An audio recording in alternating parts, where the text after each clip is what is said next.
नमस्कार दोस्तों, मैं रेलवे टेक्नीशियन आलोक स्वागत करता हूँ अपना यूट्यूब चैनल रेलवे टेक्नीशियन आलोक पे। फ्रेंड्स, इस वीडियो में बात करने वाले हैं जितने भी कैंडिडेट्स ने ग्रुप डी का फॉर्म फिलअप कर लिया है।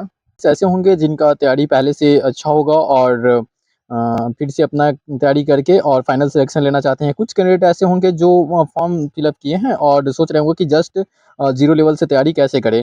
तो फ्रेंड्स, इस वीडियो में बताएंगे सारी रणनीति। जैसे कि मैं अपने बारे में बता दूं, सिलेक्शन ग्रुप डी से ही हुआ था और मेरा प्रमोशन होकर के मैं वर्तमान में टेक्नीशियन ग्रेड 2 के पद पे कार्यरत हूँ। मेरे जो रॉ मार्क्स आए थे 72 मार्क्स आए थे और नॉर्मलाइज़ेशन होने के बाद में मेरे जो मार्क्स थे वो 92 मार्क्स चले गए थे और कट ऑफ जो था 82 के अप्रॉक्स गया हुआ था। दोस्तों, किसी भी एग्ज़ाम को जो फाइट करने के लिए, जो सिलेक्शन लेने के लिए ना, सबसे पहले होता है ना उसको पैटर्न को समझना, सिलेबस को समझना। सिलेबस काफ़ी इम्पोर्टेंट होता है। जैसे कि सिलेबस में कुछ और दिया हुआ है और आप एक्स्ट्रा कुछ और पढ़ रहे हैं, तो फिर वैसे सिलेक्शन नहीं हो पाएगा। तो सिलेबस को समझना सबसे बेहतरीन होता है। तो अगर आप जितने भी स्टडी कर रहे हैं ना, तो पर डे ना 5 से 10 मिनट ना सिलेबस को भी दिया कीजिए। तो बात करते हैं ग्रुप डी के सिलेबस के, तो सबसे फर्स्ट आता है मैथमेटिक्स। मैथमेटिक्स 25 मार्क्स का रहता है और रीजनिंग की बात करते हैं तो रीजनिंग रहता है 30 मार्क्स का। और बात करते हैं इसमें करंट अफेयर्स की, तो जनरल जनरल अवेयरनेस और करंट अफेयर्स 20 नंबर के रहते हैं और 25 नंबर साइंस का वेटेज रहता है। तो सबसे फर्स्ट मैथमेटिक्स, तो मैथमेटिक्स पे बात करते हैं कि मैथमेटिक्स की तैयारी कैसे करें 25 मार्क्स से। मैंने कैसे तैयारी किया था, तो मैंने ज़्यादातर प्रैक्टिस सेट लगाया करता था। चैप्टर वाइज सारे चैप्टर को कंप्लीट करने के बाद में प्रैक्टिस सेट लगाया करता था, तो उससे मेरा सारा मैथमेटिक्स कंप्लीट हो गया था।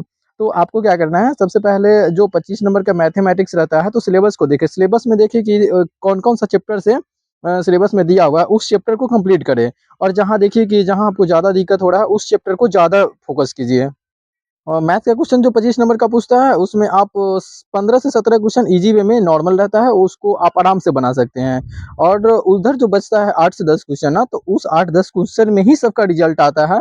और मैथ एक ऐसा मतलब कि सब्जेक्ट है, इसमें आप फुली अगर आप तैयारी अच्छा करते हैं, तो पूरे के पूरे स्कोर ला सकते हैं। तो मैथ में आप लोग टारगेट लेकर चले कि 20 से 22 नंबर तक मैथ से ले लें। फ्रेंड्स, मैथ के बाद बात करते हैं रीजनिंग का, तो रीजनिंग का भी वेटेज बहुत अच्छा रहता है। सबसे ज़्यादा वेटेज जो रहता है वो रीजनिंग का ही रहता है।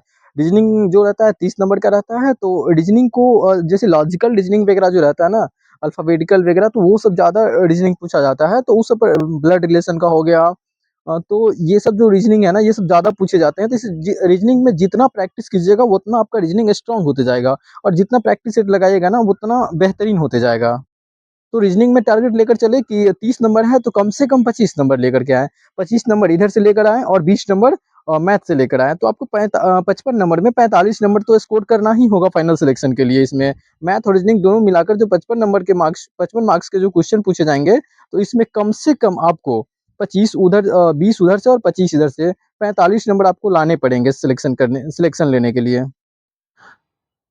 इसके बाद बात करते हैं हम लोग मैथ हो गया, रीजनिंग हो गया और जनरल अवेयरनेस की। तो जनरल अवेयरनेस में दोस्त जो 20 नंबर का आता है, उसमें आपको 10 से 12 क्वेश्चन करंट अफेयर्स को मिलेंगे। तो करंट अफेयर्स कहाँ से करेंगे? तो मैंने जो करंट अफेयर्स किया था वो सामान्य ज्ञान दर्पण जो मंथली आता है मैगज़ीन, उससे किया था। तो मेरे एक भी करंट अफेयर्स उससे एक्स्ट्रा नहीं पूछा जाएगा फ्रेंड्स। आप अगर मंथली मैगज़ीन ले लेते हैं ना, तो सबसे बेस्ट रहेगा। इससे बेहतरीन मतलब कोई भी नहीं होगा। जैसे अगर एसपीडी भी ले सकते हैं, ईयरली आता है, बट मंथली मैगज़ीन पढ़ते जाइएगा तो करंट का लोड उतना ज़्यादा नहीं रहेगा। और आप देख सकते हैं कि 20 नंबर में 10 से 12 क्वेश्चन जो है ना, वो करंट अफेयर्स से रहते हैं। तो करंट अफेयर्स के लिए सबसे बेस्ट रहेगा, जैसे मैंने तैयारी किया था सामान्य ज्ञान दर्पण मंथली मैगज़ीन से, आप भी उसी तरह मंथली मैगज़ीन लेकर के सामान्य ज्ञान दर्पण जो आता है मंथली मैगज़ीन, उसको लेकर के आप तैयारी करंट अफेयर्स की कर सकते हैं। और फ्रेंड्स, अगर ये करिएगा तो डेफिनिट है कि आपके जो करंट 10 से 12 रहेंगे ना, 7 से 8 क्वेश्चन तो ईज़ी वे में बनेंगे। तो ये जनरल अवेयरनेस से जो 20 नंबर के हैं, तो 20 नंबर में आपको कम से कम तो 15 नंबर करने पड़ेंगे। 20 में 12 से 15 क्वेश्चन कर लेंगे तो ज़्यादा बेटर रहेगा। तो 45 नंबर मैथ रीजनिंग से उधर ला रहे थे अगर आप लोग, और फिर अगर इधर से आप 15 नंबर भी लेकर के आते हैं, तो आपका 60 नंबर तो यहीं से स्कोर हो जाएगा। और इसके बाद बात करते हैं साइंस का, तो साइंस 25 नंबर का रहता है। तो साइंस के लिए मैंने एक अचीवमेंट्स साइंस का बुक पढ़ा था। और साइंस ऐसा कोई ज़रूरी नहीं है कि वही बुक आप पढ़ें, कोई भी साइंस का बुक हो, आप अच्छे ढंग से पढ़ाई करें और साइंस का जितना बार-बार रिवीजन करेंगे उतना बेहतरीन रहेगा। तो साइंस जो 25 नंबर है, तो कोशिश रहे आप लोगों की कि मेरा 15 मार्क्स उसमें आ जाए। तो साइंस में अगर 25 में 15 नंबर भी लेकर आ रहे हैं, तो 60 नंबर इधर से हैं और 15 नंबर 75 नंबर आ जाएँगे। तो 75 नंबर में डेफिनिट है फ्रेंड्स, आपको ना डरने की कोई बात नहीं रहेगा, फाइनल मेरिट बन जाएगा। तो जैसे मैथ्स आप लेकर आ रहे हैं 25 में 20 नंबर लेकर के आ रहे हैं, रीजनिंग में अगर आप 30 मार्क्स में 25 मार्क्स यानी 25 नंबर लेकर आ रहे हैं तो 45 हो गए हैं। जनरल अवेयरनेस में 15 नंबर लेकर आ रहे हैं 20 नंबर में, तो आपके 60 मार्क्स हो गए हैं। और इधर साइंस में जो 25 नंबर में अगर आप 15 नंबर लेकर के आ रहे हैं तो 75 मार्क्स हो गए। आपका फाइनल सिलेक्शन डेफिनिट है फ्रेंड्स। ये तो हो गया आपका सिलेबस। फिर जैसे ही आपका मार्क्स आएगा तो फाइनल रिजल्ट आएगा। रिजल्ट के बाद बात करते हैं कि आपको फिजिकल के लिए बुलाया जाएगा। तो फिजिकल नॉर्मल रहता है और इसमें डरने की कोई बात नहीं होगी। जो नॉर्मल जैसे कि 35 केजी का वजन लेकर 100 मीटर चलने होते हैं 2 मिनट में, तो वो जो वजन के वेट के लिए ना थोड़ा ऊँचे पे रखा होता है, उसे कंधे पर लेकर आप ईज़ी वे में चल सकते हैं। फिर उसके बाद रनिंग आता है, तो रनिंग भी नॉर्मल कर लीजिएगा, कोई दिक्कत नहीं होगा। उसके बाद फ्रेंड्स जैसे ही आपका फिजिकल कंप्लीट होगा, आप फिजिकल के लिए क्वालीफाई कर जाएँगे।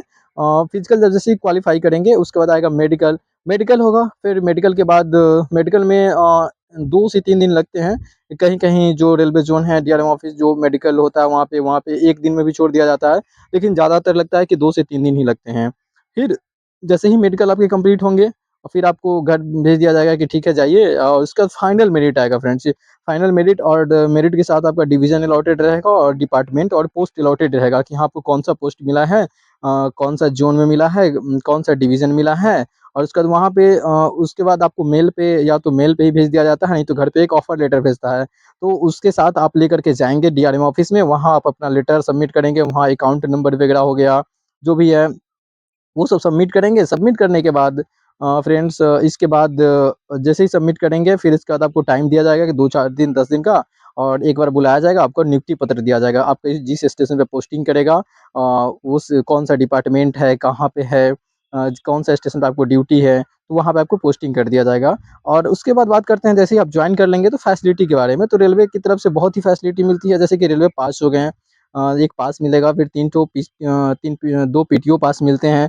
जैसे ही पीटीओ पास का मतलब हो गया ना कि उसमें आपको 1/3 पैसे लगेंगे। जैसे आपका पास अगर खत्म हो जाता है, रिज़र्वेशन करा लेते हैं, तो 1/3 आपको पैसे लगेंगे पीटीओ पास पे। फिर उसके बाद मेडिकल सुविधाएँ मिलती हैं आपको, आपको मिलेंगे, आपके जो फैमिली हैं, बच्चे हैं, उनको मिलेंगे।